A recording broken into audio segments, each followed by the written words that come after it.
आणि त्यामुळे शिंदे यांच्याकडे वळलेली वोट बँक पुन्हा ठाकरेंकडे वळू शकते आणि म्हणून भाजपला स्वबळावर 2029 साठी शिंदेंना कमकुवत करावं लागेल।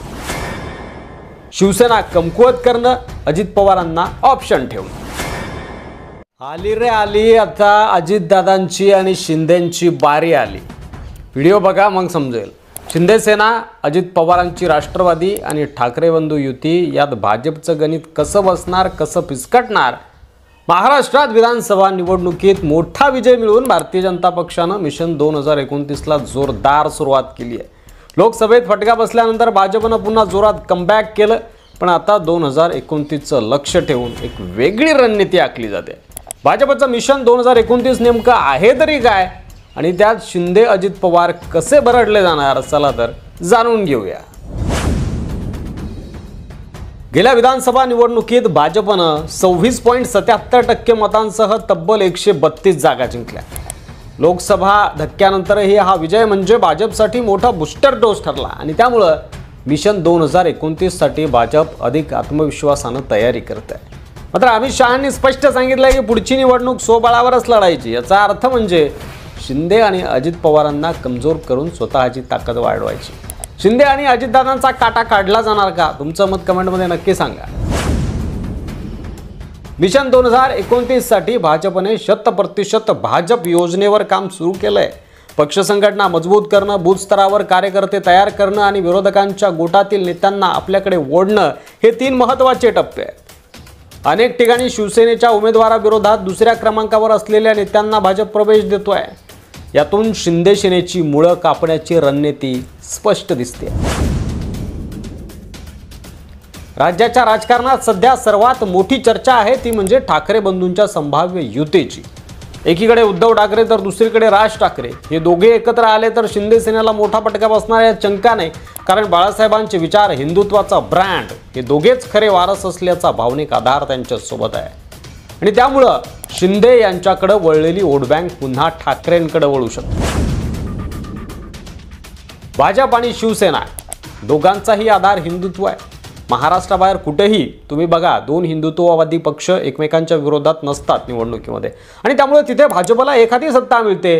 पण महाराष्ट्रात शिंदेंची सेना भाजपच्या मतांमध्ये वाटा उचलते। ठाकरे सेना आहे, मनसे आहे आणि म्हणून भाजपला स्वबळावर 2029 साठी शिंदेंना कमकुवत करावं लागेल।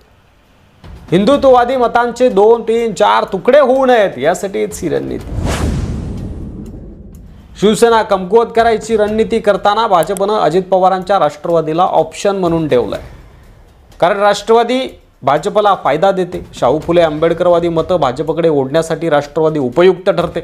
2029च्या योजनेत भाजपला हिंदुत्ववादी मतांसोबतच धर्मनिरपेक्ष आणि प्रादेशिक मतांमध्येही सेंध मारायचा आहे आणि त्यामुळे अजित पवारांसोबतची युती भाजपला उपयोगी ठरू शकते।